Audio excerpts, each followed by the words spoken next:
Sa kabila ng magkakaibang opinyon at saloobin sa politika, bukas daw si Pangulong Bongbong Marcos na makipagkasundo sa pamilya Duterte.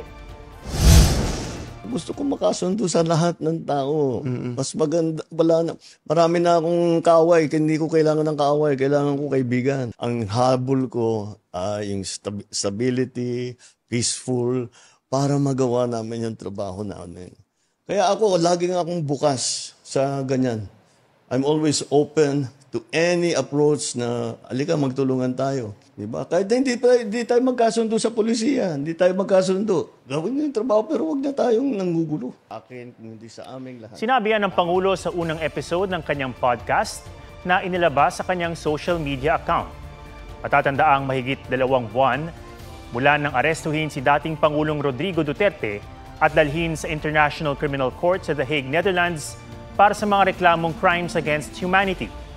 Sinisika pa ng GMA Integrated News na kunan ng pahayag ang pamilya Duterte.